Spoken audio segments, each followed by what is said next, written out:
So good morning, everybody. Welcome to our presentation on where we go from here.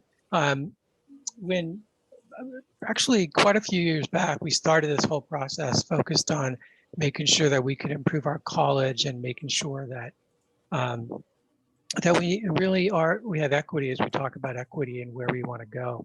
We took a mantra from President Bush that we could be the preeminent college in the nation, and I don't see why we can't be or why we're not. So there's been a lot of work over the last few years. It's involved a lot of people here on the screen. It's involved a lot of people in just every aspect of a college. So for that, I thank everybody. Today, along with me are Dana Wasmer and Tiffany Clark, and we've been focused in terms of guided pathways over the last several years. We also have presentations by other folks, and as we get to those parts of the presentation, we'll introduce those people. Okay. So Dana is going to drive the bus. We do have a PowerPoint presentation to keep us on track, and I'm going to turn it over to Dana. Thank you, and good morning. Can everybody see my screen? See the PowerPoint? Yes, we can see it. Thank you. All right, well, happy 2021. And I want to begin with words from the late James Baldwin, who remind us that we cannot remain complacent. We cannot turn away from things just because they're hard, and we need to recognize the inequity that currently exists. So what is inequity? Well, Angela Glover Blackwell, the founder and CEO of PolicyLink, defined it as just and fair inclusion, where all can participate and prosper. And to do so, we need to create a path from hope to change. But how do we apply these principles to our own work at CRC? For us, equity means to improve student success outcomes while closing the gap in achievement without compromising rigor. What we know is that our current system and our way of doing things are perfectly designed to achieve the results that we currently have. So you may remember this slide. And we became aware of our systemic inequity when we looked at our own data. On a closer examination, you will see that less than 2% of students who tested below transfer level actually earn a degree or certificate in 2 years. And this is data from 2011 to 2015. And less than 7% who tested at transfer level achieved the same. So 20 to 27% of the students were still enrolled and still pursuing their academic goals. So what may not be so clear on this slide is that we've lost 72% of the below transfer students and 57% of the transfer level students in those same 4 years. So when we stretch it out a bit, sorry, this isn't coming out very clear, but when we stretch it out a bit and looked at our 6 years completion rate, it's less than half. Half of our students achieve transfer or their academic goal. So I just want to repeat, that's half, and that's 6 years. So it's easy to understand how students are facing so many challenges when we actually map out their student experience here at CRC. So all the red arrows you see are roadblocks. And every roadblock is an opportunity for us to lose our students, or for the students to feel like college is not for me. I'm just not made for college. And we lose them, and they choose a different path outside of our college. So, and some of you may also remember this, but this is from our very own students, and the words from our students. Let me see if I can get to it. Yes. And they're pretty chilling and pretty strong. So it's 3 minutes, bear with me, but I think you'll find it valuable. And this was done in 2017.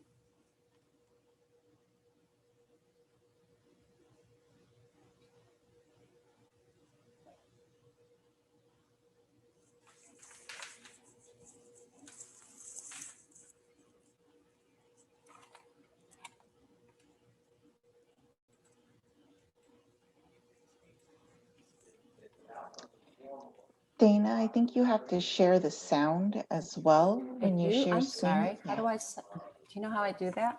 Yeah, when you go to share screen, it looks a little different on everyone's computer. Sometimes in advanced, you have to click a box that says sound as well. Okay, let me see if I can go back to. And sometimes it's on the bottom, so. Share, so new share, when I do the share screen, share sound, thank you. You got it. Let's start that again. Oops, cancel. Sorry about that.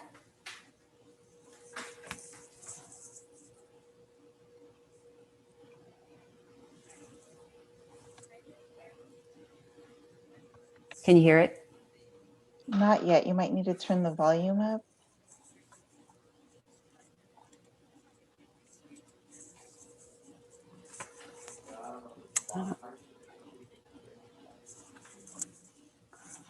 Maybe it's just from here. That better?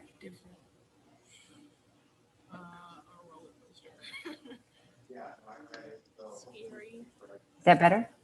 I can hear it. For me, it's really low. I don't know how it is for everyone else. It's really low. And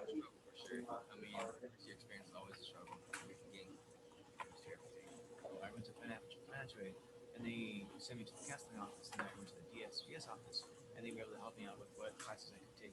Easy for most courses, it's just the most essential. I think you have to set up the system to pick up the microphone from the computer. Okay. I'm not sure how, but if you want to try, Dana, one way that you might be able to do it is up above, you have the little green bar that says you're sharing screen. Yes. When you put your mouse on there, it'll show a little ghost menu that'll pop up. And one of them in the far right-hand corner will say more options. If you click on there, there will be an option for share computer sound as well. I thought I did that. Yeah. So music or computer sound only. So hold on. You're seeing my screen, right? Right. But I would be able to see your little menu options pop up. We won't see that. Oh, can you see it now? Let me see. Record meeting. All right. I'm sorry. I don't think we're going to be able to do this. But I can provide the link to the video in chat. How's that? Because I'm not seeing how I can do this with, oops. Okay. Well, it's a good teaser. Now I really want to hear. I will put this in the chat when we come back. Okay. Then I'll go back to.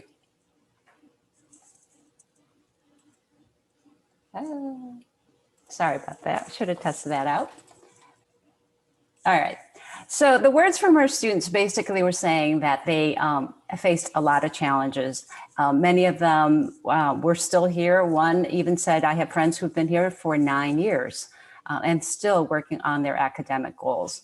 So that's not how we envision community colleges, the community college experience for our students. So it's not to say that we didn't try to do something about this, and we've had, and as you can see on the slide, we had targeted programs, many of which focus on one issue or one barrier or one specific population group, and did not address the student experience as a whole.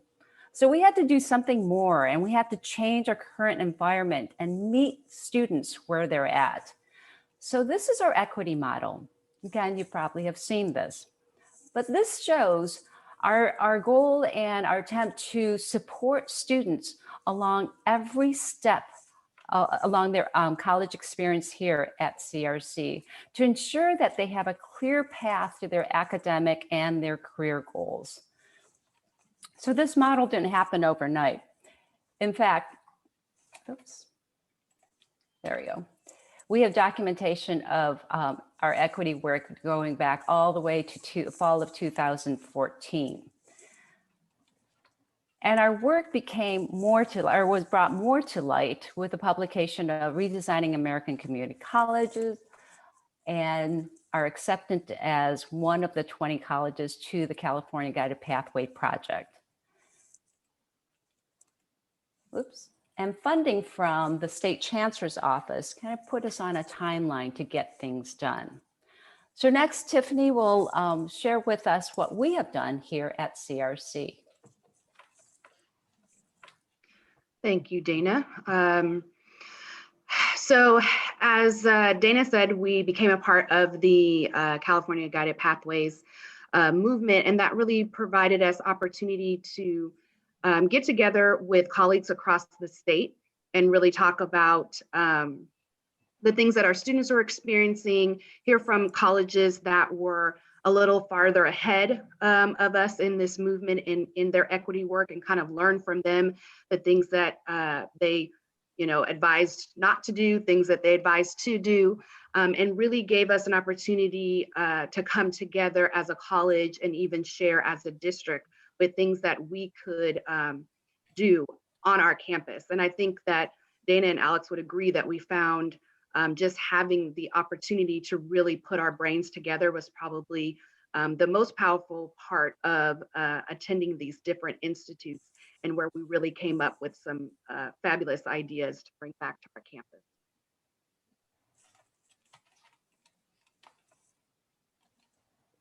Thank you.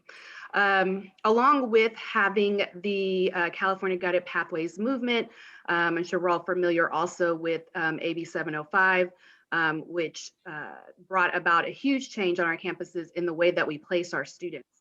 So studies showed that giving students an assessment test wasn't really the best way to identify what level of math and English courses our students should start with. So we were kind of ahead of the game and already looking at implementing different ways and using different measures to place our students. And then this helped to usher in our support courses. So along with our English Writing 300, we ushered in the support course of 108. We also have our math labs to support our students in that area.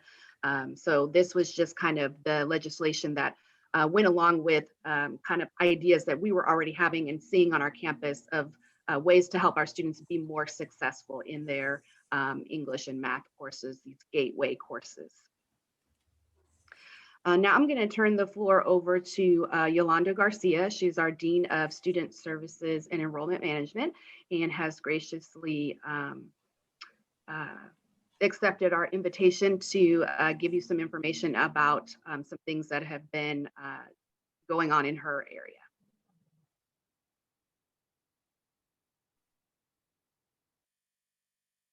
Yolanda, you're muted. Thank you for that. Good morning and good to see you all. As part of changing that student experience, the district shortened the admission steps. So previously you'll see there were 6 steps: to apply, complete orientation, assess, see counselor, apply for financial aid, and enroll. Now there's 2 that the students will see, and that's apply and save money. So apply for aid. Although we do encourage students, right, to see a counselor and to complete orientation. When they go on, they're not online, they're not overwhelmed to see all of these different steps. Okay, and the next slide is the Los Rios Promise Program. So as many of you know, with the passage of AB 19, we have been able to provide 2 years of tuition-free education for all first-time full-time students. So what this means is that students who were not eligible for the typical, what we know as a fee waiver, or in the past it was referred to as a BOG fee waiver, students whose income is maybe a little bit too high and wouldn't have qualified for those, now are eligible for the Promise Program. Again, it waives the fees for those students that are first time and full time. And so for the 1920 year, what that meant was that 567 students were able to get tuition-free courses for those 2 years. The next one is our student orientation. Right now in this virtual environment, it's being offered via Zoom. So it's a great opportunity for students to really get a glimpse at the services that we offer here on campus, the expectations, the different programs that we have. Thank you. Good morning, everybody. My name is Hong. I'm the Interim Dean of Counseling and Student Services. And I wanted to highlight some information about what we call internally as the opt-out schedule. What the opt-out schedule is it's when we onboard the students, we provide them with a very prescriptive first semester full-time. And for us, full-time is 15 units, although for financial aid purposes, full-time is 12 units. Course schedule that's based on their major.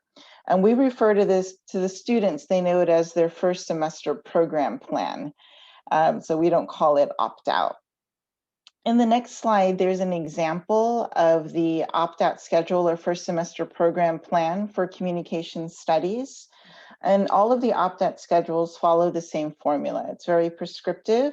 It includes the transfer level math and English course, a general education course, and then a course that's related to their major. Alex is going to review some data later on in the presentation that's showing the effectiveness of opt-out and how it has impacted student success. So along with these various changes, a big thing is maintaining effective communication with our students.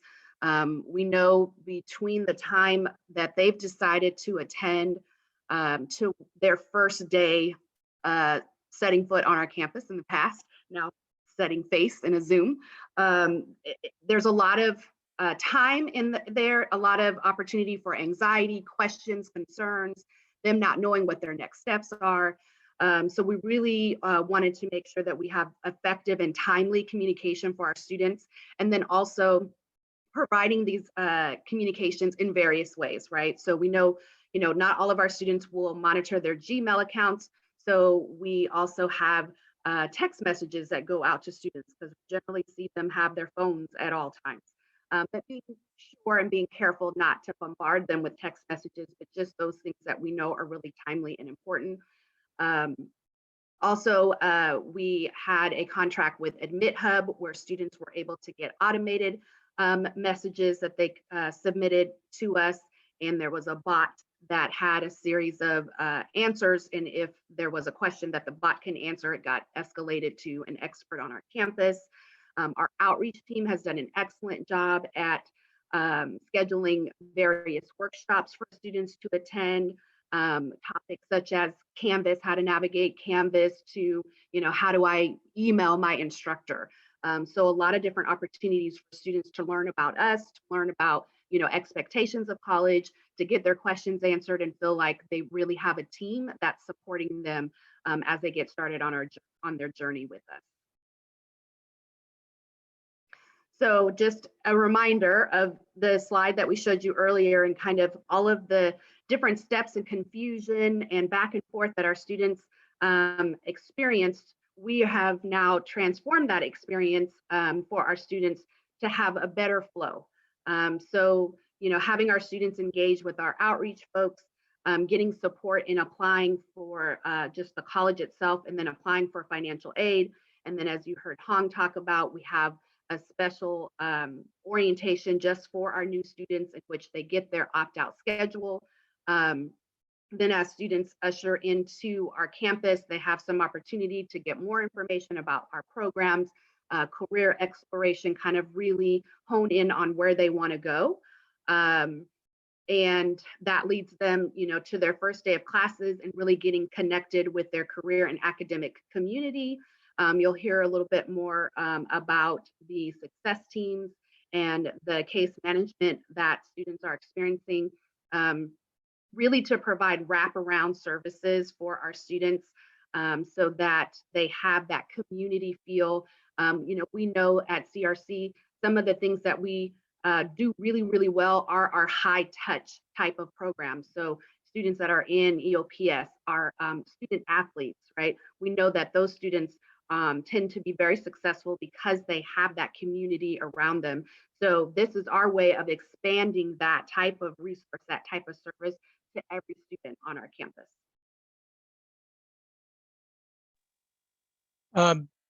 So when we began this process, one of the things that we needed to learn was what students were thinking. So we had a series of campus-wide forums with students. I believe we had, was it 3?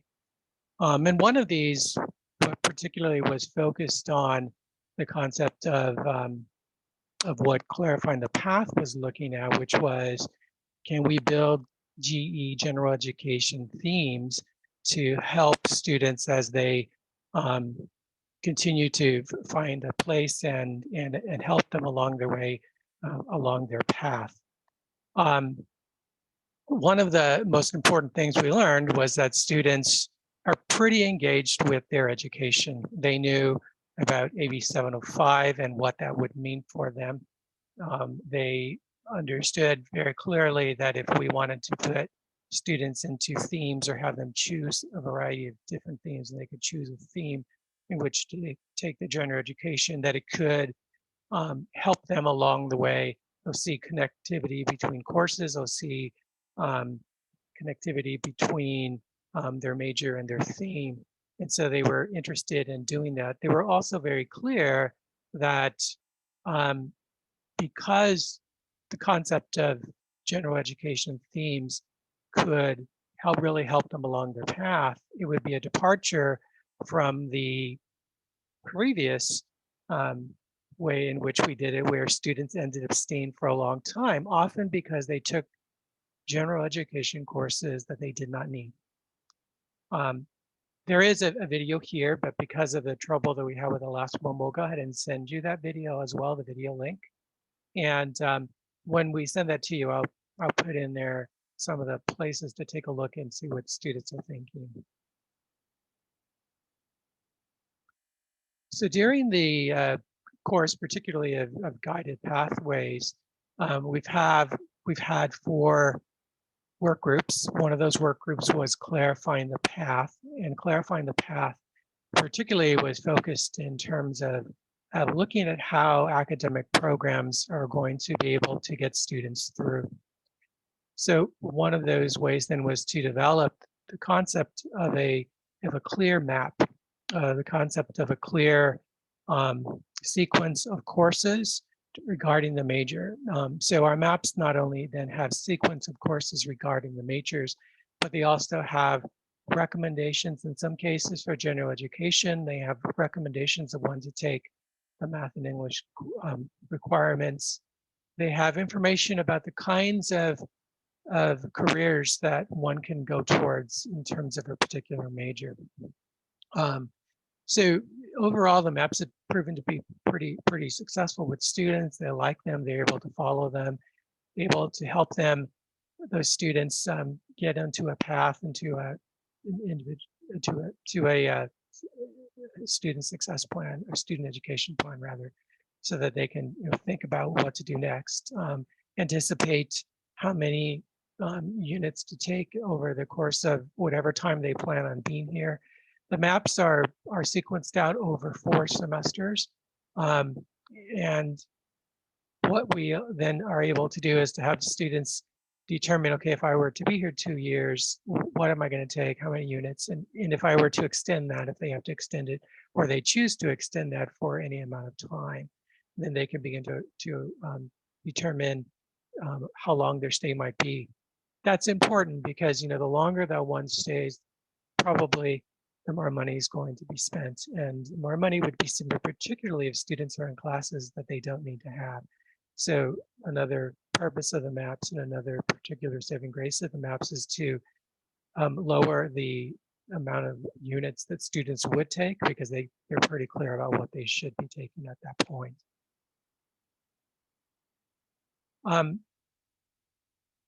While guided pathways in the state, and probably faculty have heard this, it's been touted as a faculty-led initiative. We know that guided pathways at the college is very much a classified and a faculty-led initiative. And so everything that has been presented up into me speaking has really been focused in terms of of what we now have looked at entering the path or onboarding the college and staying in the path. But guided pathways impacts every single aspect of the college, and it does impact academic programs. So in the past, we had these divisions, these academic divisions, and those divisions were often very large and sometimes had programs that were somewhat aligned, but maybe not necessarily aligned in terms of resource needs or aligned in terms of even focus of the programs. Over the course of particularly putting together the program maps, it became obvious that we needed a different way in which to look at how this was going to be. So from several different divisions, academic divisions, we went to career and academic communities with the focus making sure that students are entering paths that will lead them to a future rather than just simply being in a program here. The futures might be career futures, they might be academic transfer futures, they might be both. So can you go back, Dana, 1 second? So we do have 8 career and academic communities. That those have been useful in terms of really helping budgets and along these lines of career academic communities. It also meant a realignment of administration for these for the college, and so there are some cases where we have different deans because of that, or we have programs maybe more aligned that were more administratively and therefore more resource focused together. Dana. While I already spoke about the concept of general education themes, we're not done with that concept. We went remote, and so because we went remote, the decision was made that we needed to really halt that process, because that's a very intense discussion involving faculty, involving classified professionals, involving students, and so we determined that probably the best way to do that, and this was something that Academic Senate supported, would be to have those discussions in person. So we have a pause on that for now. While we, in many ways, would love to, continue the work, we also know that there are different iterations of this whole focus towards equity. And so we know that general education themes may be part of another iteration of what we're doing now. But what we have been able to do is to begin to provide clarity to general education. So if you take a look at the left, and this isn't really blown up for you, but if you take a look at the left, you'll see, like under humanities, it says 1 course from the following 3 units minimum. And there's just a series of courses listed there from beginning with architecture all the way through theater arts. So students could take one of those courses to fulfill the 3-unit humanities requirement for general education. It became obvious to us that students would often just choose either the first one or the last one, or maybe one in the middle. They weren't necessarily choosing based on any other criteria other than maybe they knew it. So they knew that GEOG was going to stand for geography. That sounded kind of interesting, so they took it. Or maybe they thought, okay, humanities, but there's an HUM, so that means humanities, so I'll take that. What we were able to do then was to change the catalog and to, at the very least, provide the titles. And what we are finding from students anecdotally is that the titles matter, because the titles help them understand that maybe they could take a course in the history of architecture, or they can take a course to the introduction to Islamic art, but they get to decide based upon what's there, and then they're more than likely to go back to the catalog, we understand, then to see what the course is going to be about. So it's a small movement towards helping students along in choosing courses, but it's actually a very big movement in some sense, because it just provides a little bit more clarity that wasn't there before. Along with our career and academic communities, we have student success teams. We presented on this, during convocation actually I think last year or the year before, in terms of the career and academic communities aren't just a new administrative structure, but they're a way to connect to students and to have students connect to the college. So we look at them as a house for students to find a home, for students to know that if I'm part of the science and math engineering career and academic community, there's going to be someone there to help me. So not only is there maybe necessarily a counselor that's dedicated to these programs, that knows these programs, but there's also a student success coach who can help the students understand how to navigate this place, how to navigate SME courses. All of this is done through the case managing model that counselors have put together. And so counselors are able to talk to students in more specific ways rather than to just talk to one-on-one and provide them information on, as we have generally done in the past in terms of their particular schedule. Counselors still do that, but they also provide a lot more information, meeting with students in groups, allowing students to find their place. So the student success teams differ from each career and academic community to the next one, but each of those does have counselors, specialists or success coaches, faculty who are involved in various different ways, from either advising students, helping them along the path, meeting with them in groups, helping them understand, particular majors and the roles of majors. It's also a place where students can go and find particular workshops dedicated to their particular focus. So a transfer workshop in a career and academic community for science, math, and engineering might look different than a career workshop in another career and academic community. So those student success teams then, and this slide just basically shows the people involved.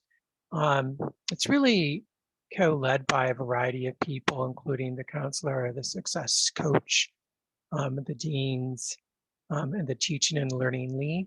And the teaching and learning lead, as many of you know, are the faculty who provide professional development, focused teaching, learning support for faculty. And then faculty as well, who are serving in a variety of ways to work with students.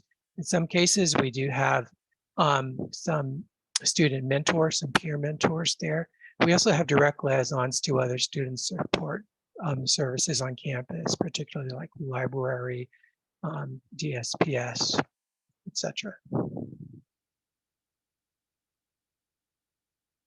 Yolanda.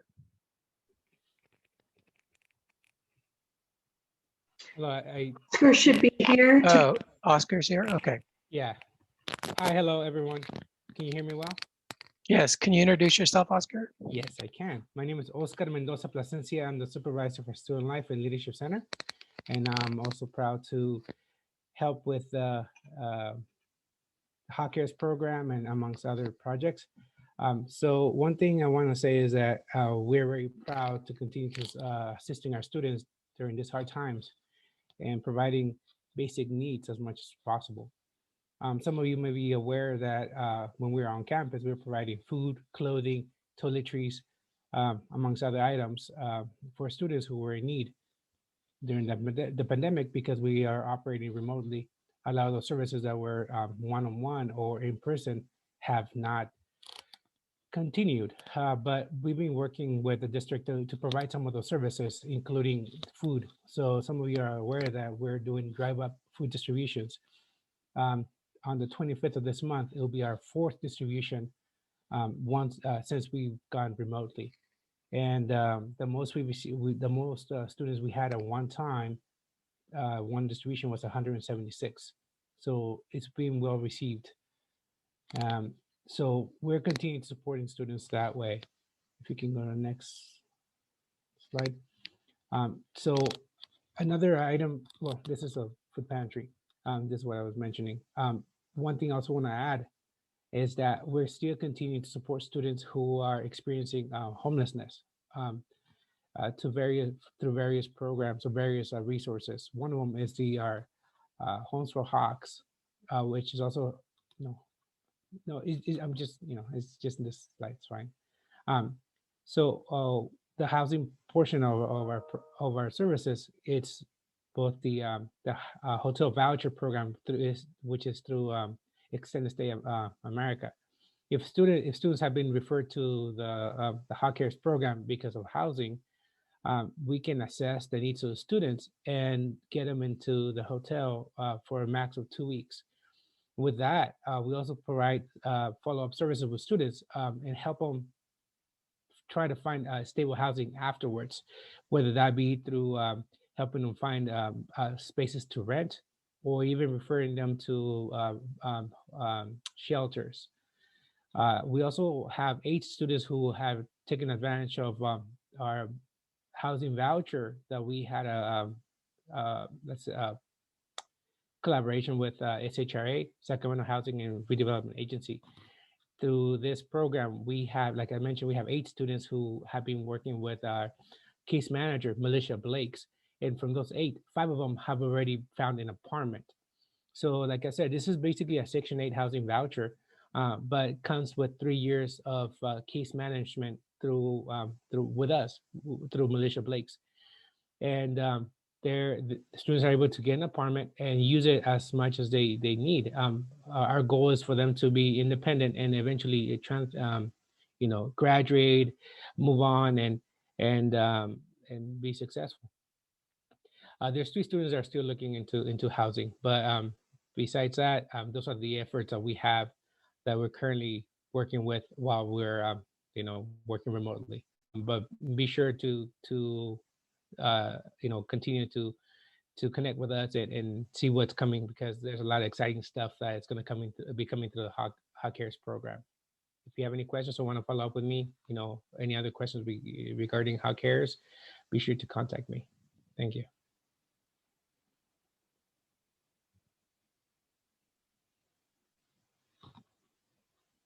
You're muted, Tiffany. So as you've heard, we quickly realized that this movement wasn't going to just be successful led by one particular group, in that we knew our classified folks would be very much involved and very much needed in transforming our campus. And so we wanted to make sure that everyone felt a part of the movement, that everyone understood the importance of their participation.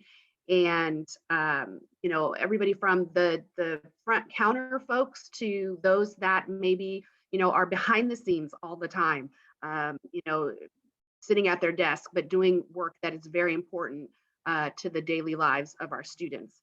So we had our Classified Institute, I think it was this week, last year, and really showed the campus how important it was by our administration approving for us to actually close our offices so that every classified member could attend. And just the energy in the room was amazing. I think it just really showed how much we value our classified professionals to be able to dedicate this day to them. We had a wonderful keynote speaker that you see on the screen here. Dr. Veronica Kiefer-Lewis came, and she really helped us to start the day by really focusing on equity and what that means, and really calling out that we need to address not just the equity gaps that our students are experiencing, but really giving name to the fact that there can be some inequity felt amongst even our colleagues. And so really showing the classified professionals that they're seen, they're heard, they're valued. We had several breakouts where folks got a chance to interact with people across different programs, but then also come together as groups and really talked about, what does good quality customer service look like? What types of resources are needed to provide that? There were definitely some things that came out of that institute that are continuing. Admin assistants across the different programs had not been getting together and meeting and talking sharing best practices, sharing concerns, things of that nature. So things like that are continuing as a result of the Classified Institute. And it's not a one and done type of thing. We want to make sure that everybody still feels keyed in on this movement, on our equity work. So we're actually launching our next Classified Institute. Of course, we had to do things a little bit differently because we're in remote. So it's going to be a 4-part series, and we're going to launch February 11th.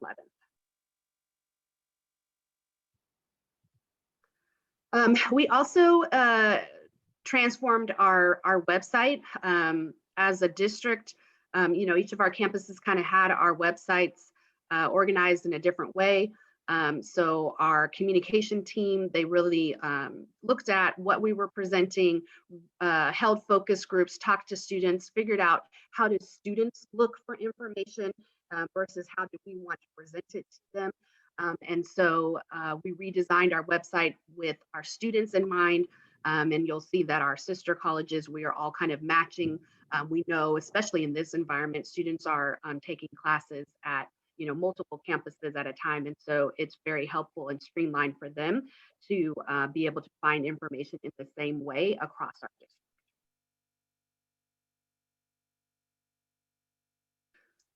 So we also found, in order to do this work, that we needed certain technologies and certain tools to help us do this work even better. We don't always have all of the human resources that we want, and so having technology can help us to be more efficient in how we use our people resources. Is Tyler here? I don't think so. Tyler. So Tyler is our director that's been focused on these efforts here. Dana and Tiffany can provide more information in lieu of Tyler. Sure. So as far as Ad Astra, some of you have probably attended the Ad Astra training, but it is a course scheduling. It also allows students the ability to see the courses that are necessary in order to complete the program. And it follows the program map. So basically, the program map is imported into Ad Astra. We're doing a soft launch right now to see the effectiveness of this. And the idea is that students will be able to see the courses that they need and then automatically put it into their shopping cart and enrolled in those courses. TASL is another program that we're working with in regards to career and career exploration and skill sets for employment. Starfish, you'll probably hear more about. There is a workshop on this, and that is to help with our case management system. And many of you, of course, are familiar with Canvas. It's not only a medium for our classes, but also an effective communication tool. MapMaker is a software platform that currently houses all of our program maps. It's no longer just a PDF, so it can edit. It talks to Socrates, so it removes many of the human errors as instead of typing in 3 units, somebody may type 2 instead. So it pulls from Socrates so it can update with catalog update. So that is something we're currently using, at least for now. So there are, you'll probably find more workshops about various, any of one of these technology that's coming on board. Tiffany, do you have anything more to add? No, I think you covered them all. Thank you. I would just say that right now, Starfish is rolled out only in English language studies and science, math, and engineering. The concept was to roll this out to all faculty, and there are faculty clearly around the college using it outside of those career and academic communities. But because Starfish does rely upon student success coaches in particular to help triage and help begin to look at the kinds of referrals that come in, We're not able to roll it out to the entire campus right now because of the fact that we just do not have enough personnel. And once we're beginning, get to hire again, we can continue to roll it out, but we also want to find a way in which to make Starfish usable by everybody, yet at the same time be able to make sure that we're able to continue to serve students in a really timely fashion once the referral is made.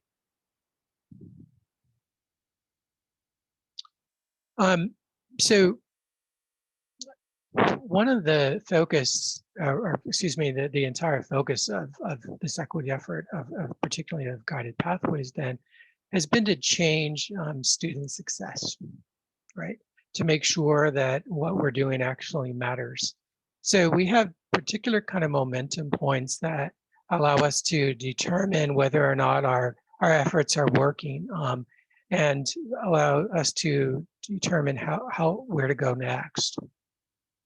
So some of the most important momentum points: increasing the average number of units in the first term. The focus of opt-out there was one way in which to begin to do that. To increase enrollment rates in English in the first term. Because the research shows that when students are able to take that particularly important course, they're able to be much more successful throughout their college career. Increase the transfer rate. Again, in order to transfer, if you're going to transfer after 2 years, it means that during those 4 semesters, you have to take certain kinds of units. And so how do we do that? And so that's another focus there. Increase completion of math and English. Again, these are the 2 of the most important requirements that everyone's going to have in any kind of focus that they have at the college, career academic focus. We also know then, from research and momentum points with college students, that once they're able to complete those courses, particularly early on in their career, the more opportunity there is for those students to be successful. And then, ideally, increased number of awards. Have we actually made a difference? Are more students getting through because we've been clarifying the path, because we've been, supporting students through onboarding all the way from when we first meet them to when they enroll into the college? Are we able to keep students here and keep them enrolled, and therefore that's going to be retention and persistence? Are we able to keep students engaged in learning along the way? So a variety of efforts go right back to that one goal of increased number of awards. Ultimately, the entire focus of success means that indeed students are able to make it through. So just some data, and the data here is provided from our Office of Research and Equity. So one of the first ideas and the first momentum points is increased units in the beginning. So first term unit enrollment, and this has a lot to do with our focus with opt-out. You can see that indeed those numbers have increased from, quite significantly from fall 18 to fall 19. A little bit of decrease in fall 20. A lot of that may have to do, and we're still looking at the data, with the fact that we are experiencing, and as many of you know right now, we're experiencing a enrollment decline because of the fact that we have been, completely online, remote. You'll see that the goal is to make sure that we're increasing and unit enrollments for all of our, however we disaggregate the data, for all of our students. We see success there. We also see that there's a little bit of decline in certain areas. We see that in some areas we had more success than we anticipated. But the success efforts continue, because we want to make sure that every student who is going to enroll in 50 units can be supported. And that's really been the whole focus of this, to making sure that the students, when they enroll, they succeed. What we determined that, the number of students that could enroll weren't going to necessarily be harmed from taking 12 units to 15 units. Actually, they could actually gain more financial aid that could be helpful to them. And there's also a different way in which students then engage. So they have to make decisions, right? They have to make decisions about how much time they can put into their work, into their studies. And we find those decisions are made in very positive ways for students. So stabilizing GPAs. So, one of the big issues from the beginning of any kind of student success effort here at this college has always been, if we change something, are we going to hurt students, or our GPA is going to go down? So we saw that actually in reality, no, GPAs probably remained stable. In some cases, grew. So if you take a look at the table on the right, sort of breaking down these GPAs by ethnicity, beginning in 16, the average GPA was 2.29, and in fall 2019, for which we have a full year of data, we have a GPA of 2.36 with increases in each of our demographic groups that we've been able to focus on, here. This is significant. Again, keeping students on the path, making sure that they can actually, graduate. One of the goals of program maps, of making sure that students have student education plans, making sure that students have the kinds of student support services where they need them. For example, in math and English, and with our whole revamp of our tutoring program, we have been able to make sure that students are able to complete more units. And so in the first year, again, another momentum point are more students completing 30 units within a year. And that could be over the course of a year. So it could mean summer as well. So we see that, with the last full year of data, again, fall 19, spring 20, we see an increase. And that increase is actually fairly significant here. So that's important. So we know that we're on the right track. And if you look at particular demographic groups over on the right-hand side of the screen, and again, you'll get this data later once you get the entire presentation. You'll see that some improvement is greater than others. A little bit of decline in Native American students, and often that's a major concern for us because the population is so small, right? And if the population is so small, we should be able to find those students and to really assist them along the way. But overall, we do see an increase. Another momentum point is the completion of transfer level math and English. And again, the more students are able to complete these courses early on in their careers, the more opportunities for success. The momentum research has shown that. And again, we see increases for the last full year, fall 19. We see an increase over the year before of 4%. Again, very, very large increase. And if you look at the demographic data, you see increases that are pretty high for most of our groups as well. And then one of the most important questions is, are we really getting students through? Are we able to show that we have more degrees and more certificates earned? And we've seen that to be the case. Again, the last full year being 1920, a large increase over the year before. If you take a look at 17-18, that's interesting because there's a drop off then between 18-19 and then another increase. We have to take a look at what were the initiatives and what was the focus in 17-18 that may have changed. What were some of the reasons that might have led to the decline in 18-19? It's not a large decline, but there is a decline. And then this screen, and here it's difficult to see. The screen disaggregates the data by ethnicity.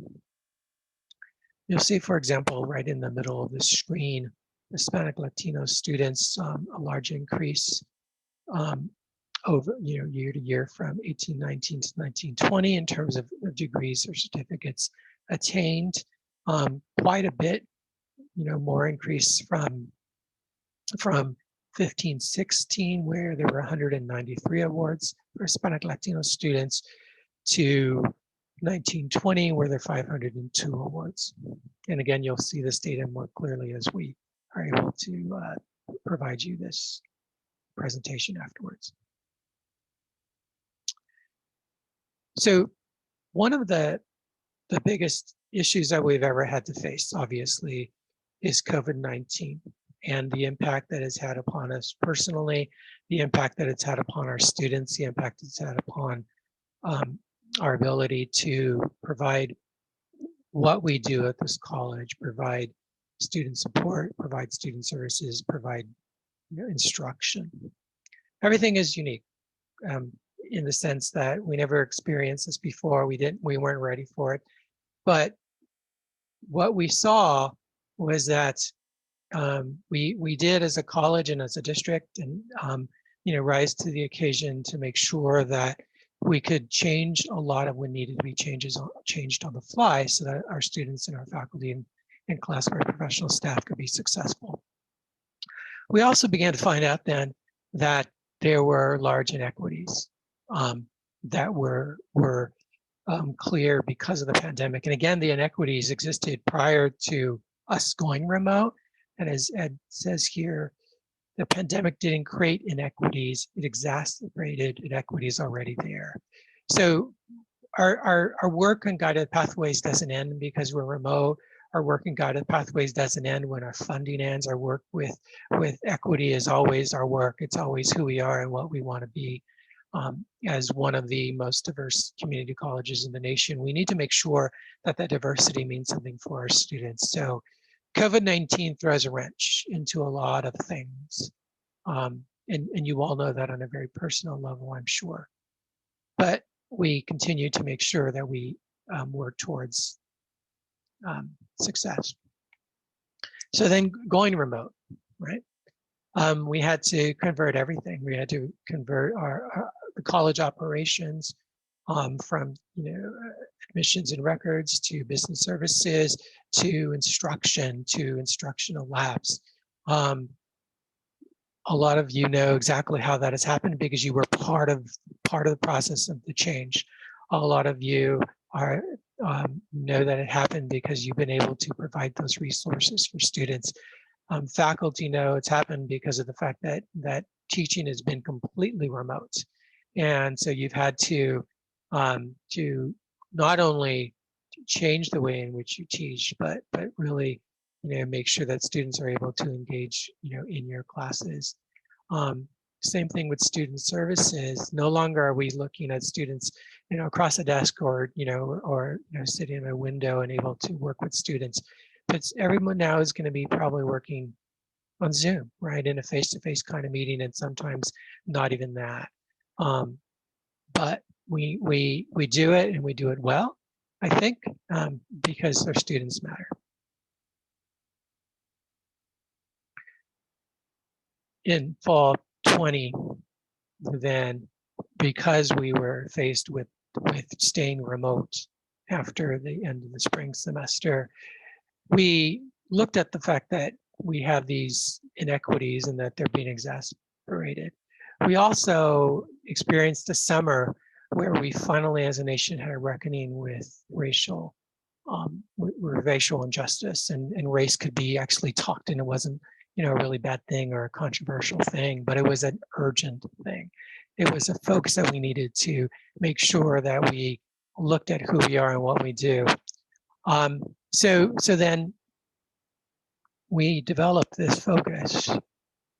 We won't fall, urgent and immediate plan to address structural racism in a time of pandemic. So again, the racism existed. The huge equity opportunity gaps for students existed prior to us going remote. Those gaps were shown, even greater because of access often. So we committed ourselves as a college to making sure that we weren't going to let our most vulnerable students down. And so this campaign has focused on that. Dana, you want to add?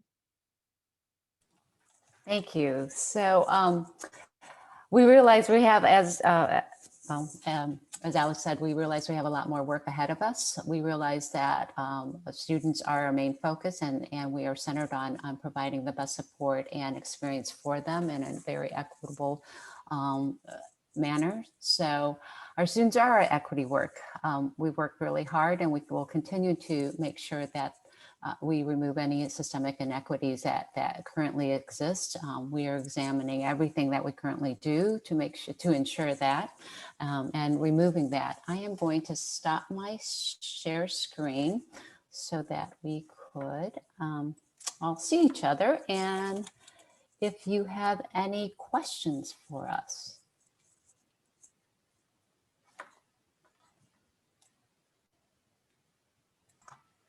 I just had a couple of questions. One that I think I just missed. When you were talking about Ad Astra, there was also the Tassel award or program software. What's the Tassel software again?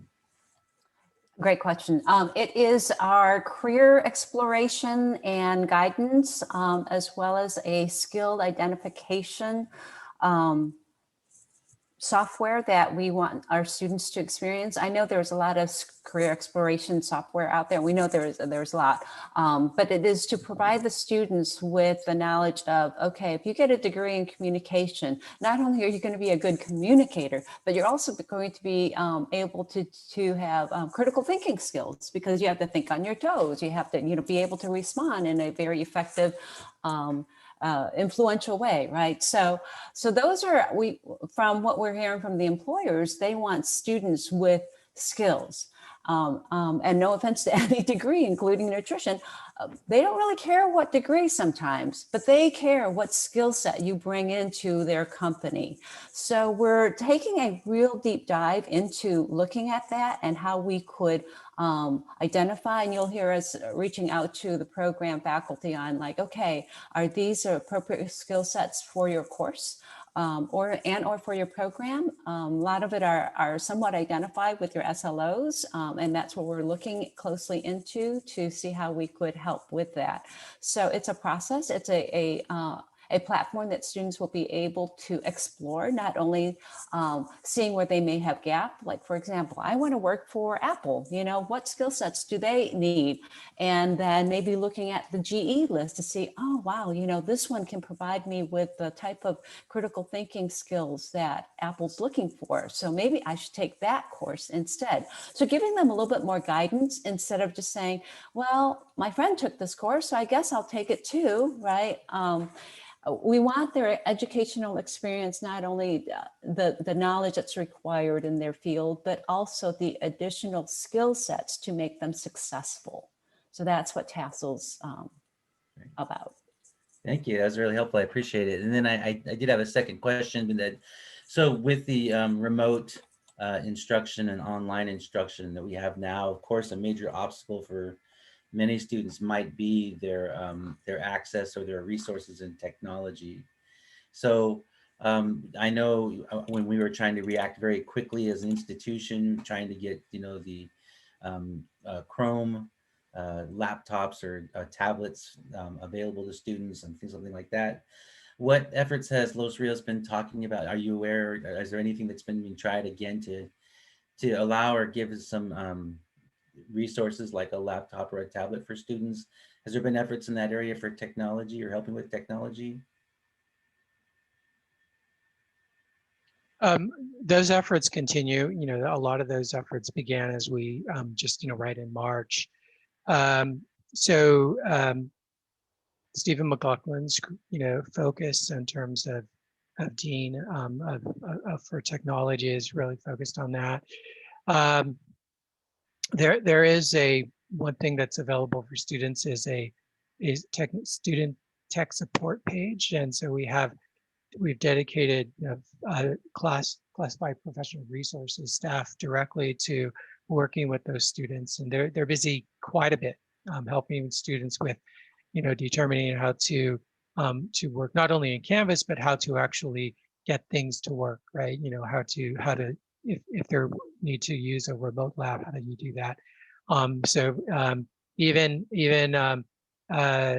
how to work an email, how to save certain kinds of documents, because a lot of these things are new for students. So we have that resource available. Alex? That has been probably one of the most important um, points that we've had to reckon with, is the technology and the access that's there. Thank you.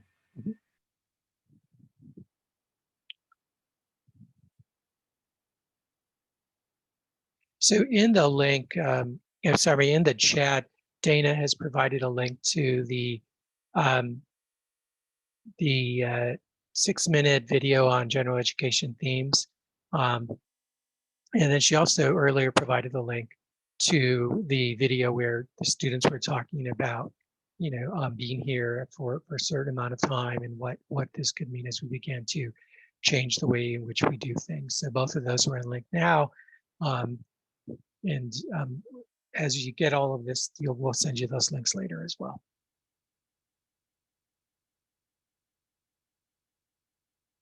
Any other questions or any other comments from anybody else who's been involved in the whole process of this transformation? So I guess I'm sorry, I'm waiting in case somebody else has questions. So I really appreciate the efforts that you've made through the last few years. The whole program mapping was a huge effort, and was really, I think, a key step for our pathway, and I really appreciate it very much. So how do students get exposure to that program mapping now? I mean, obviously as faculty in our department, we have our responsibility to make students aware of what our programs focus on and things that they can do within our community, the CAC, that type of community as well. But as far as the program mapping, is it something that mainly they get through counselors, or is there a program that they get directed to where they can identify? How has the program mapping been integrated, and in what ways do we want to integrate that? That's my question. That's a great question, Dan. All the faculty, as you know, have participated in the creation and development of their specific program maps, so that it is accurate. And even if the faculty recommended certain GE courses, that's written in there as a recommendation, not a prescription, because it may not work in the student schedule, and or, as we mentioned, with skill set, maybe that they want to actually be a communicator, but work for Apple and they have a different skill set. So the program map right now are being used by the counselors when they see students, and it was the backbone for the opt-out schedule for the first semester. So that is also used there. In the long-term goal is to have, which we're working on now, have all the program maps basically digitized and automated. It is currently in the format with the map maker, but digitized and automated in Degree Planner, which is another software where they're allowed to, I think I said Ed Astra, I meant Degree Planner, that slide that I showed, but it's Degree Planner where students can see the required courses that is needed for the degree and the missing GE courses. And that is tied into the schedule builder where they can put all the courses that they need into their shopping cart and one click, begin the enrollment process when their enrollment date comes around. So there is a long-term plan, but as you know, every step requires some labor and some time to get it done and tested and implemented. What we don't want to do, of course, is give students inaccurate information because of technology issue or anything like that. So we're being very, very careful with it. The good news, as you mentioned, is that the program maps are done, so we can actually still do it in the old way, which is, counselors guiding them. Counselors for your specific CAC will be familiar with the program program maps, any changes that faculty may have regarding their program sequence would be reflected and then would be shared with the counselor. So that's all automated in that kind of manner. Not digitized, but yeah, there are steps to it.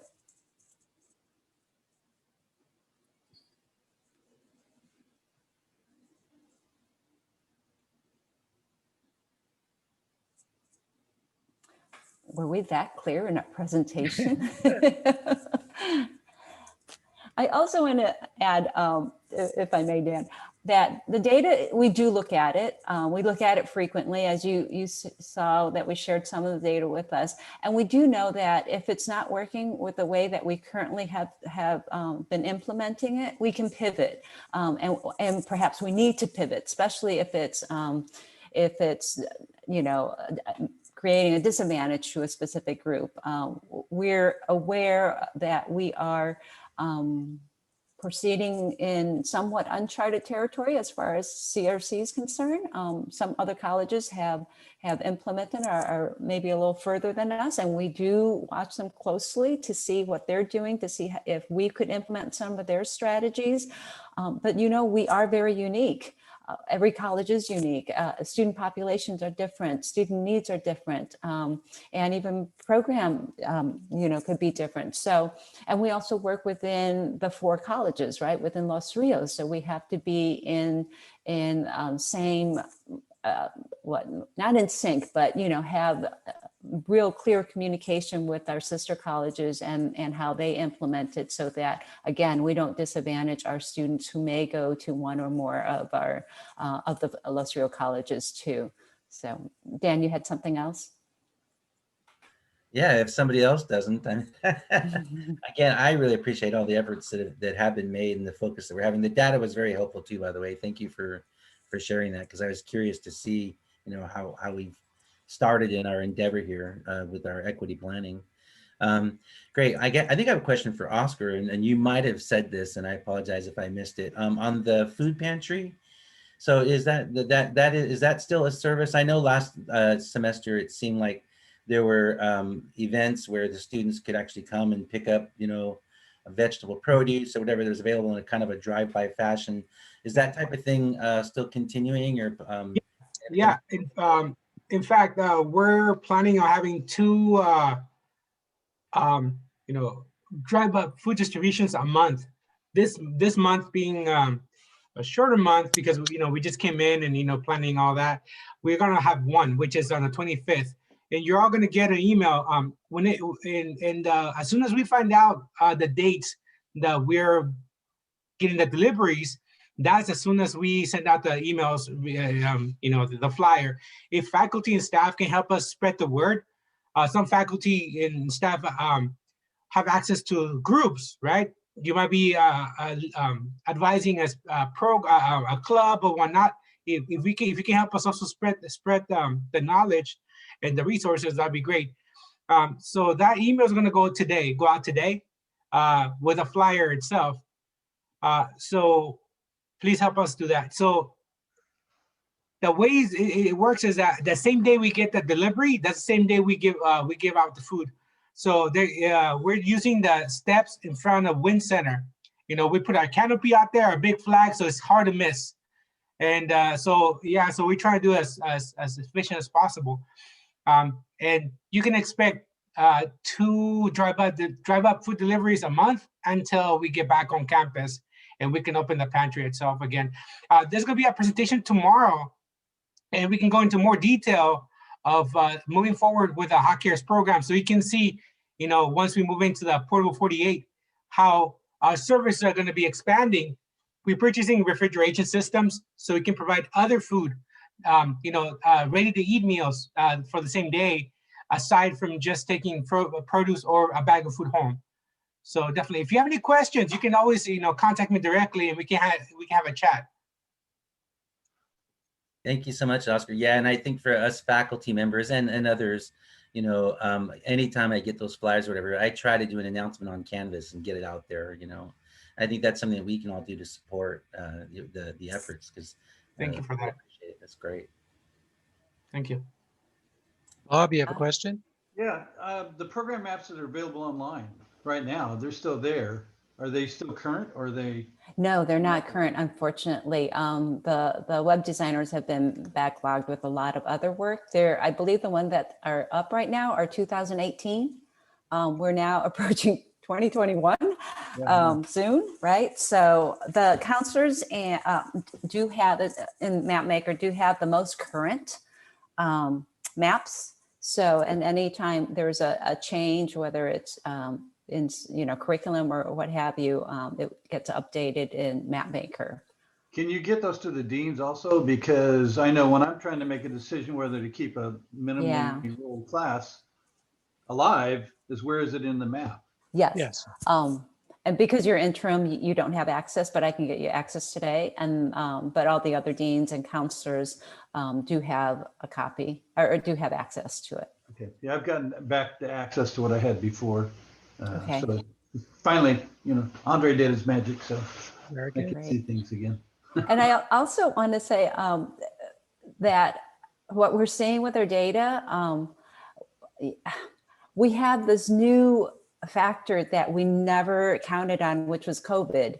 So how that affect, and as you saw with our enrollment, as you saw with some of our dip in our success rate, that may have been a huge influencer, and we can't do a controlled study to see if, oh yeah, no, it was COVID, or oh no, it was us, or whatever. So I think with data that we're seeing from starting spring 20 to this academic year, we have to just put a little asterisk in there saying, there may be outside reasons for why we see the data that we do.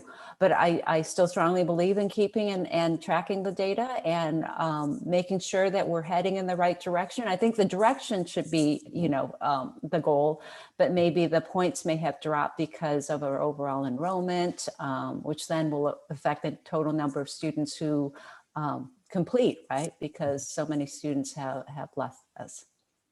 Jorge, you have a question? Yes, thank you. I like the presentation. Thank you very much for it. I do have a question about, we have all these resources available for our students now and to support them and to get them through, but how do we assess or determine, or to help them determine what career goals to seek? Is there something that is being done? And I don't know if I missed it, but I think it's something that is important for the students, especially coming in from high school, not being ready, not understanding what college is about, and then choosing a career and then sticking with it, not knowing that that's the career that they want to follow. Great. That's a really good question, and I think we can all, Tiffany and I can speak to that. So one of the things that, beginning with high school, the high schools, the Elk Grove high schools are focused particularly on helping students really think about, when you go to college, what are you going to do? How are you going to, what's college going to be like for you? So it begins there. The discussion really does begin there and has begun there with Elk Grove in particular. High schools also have pathways, right? They have a focus in terms of students who say, I really think I want to be, go into firefighting. Then there's actually a firefighting pathway available. Or if students say they want to go into politics, then I'm getting them into the right program at TRC or across the district to make sure that they can begin to study what they want to do. Once they come here, then it begins in terms of the orientation. Tiffany, you want to talk about that? Sure. So through the orientation, students are getting that first look at their program. And as was mentioned earlier, we use the program maps as the backbone for their first semester plan. As we continue to develop the orientation, our goal is to also have faculty, special guests come in and talk to the students about the specific program, give them more information about, what does it look like to be in this career, what are the different jobs that you can pursue. So we really want to move towards having very CAC specific orientations. The student success coaches, which are our specialists, are really integral in helping students kind of formulate, what direction they want to go in, and getting them connected to the folks that can give them the information that they need, or point them in the direction to the Career Center. We now have a wonderful career counselor, Amy Avalos, that's doing a lot of work with students and getting them pointing in the right direction, getting them internships so they can see what the day-to-day is like in the fields that they're interested in.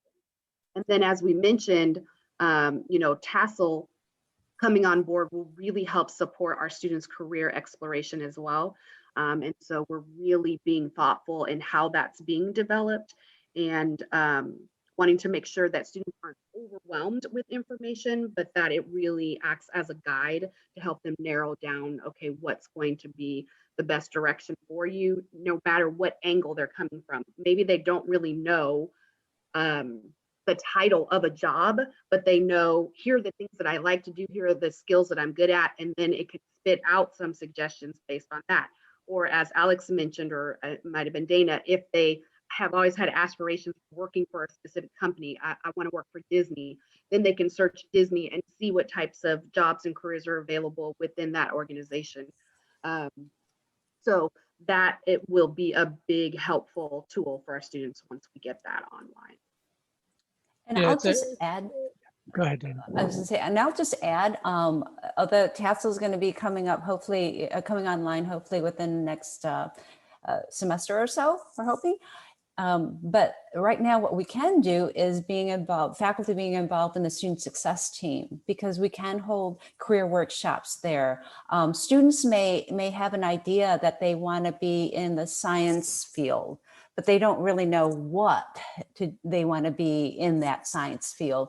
But holding and having informational or career information type of, now Zoom workshop, just Q&A to be able, and I don't know about you guys, but when I went through college, to be able to sit down and just have a Q&A with a professional in the room that can tell me what my career could look like and what my aspiration could be was really helpful.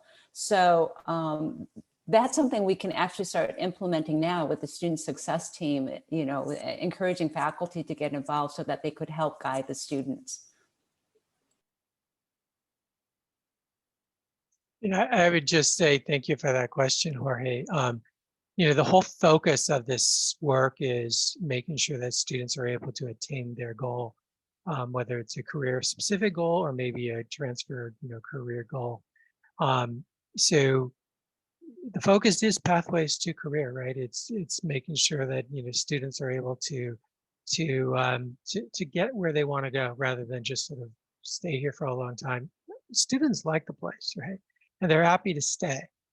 And I'm happy to have them, but I also want to see them go too, and to be successful elsewhere.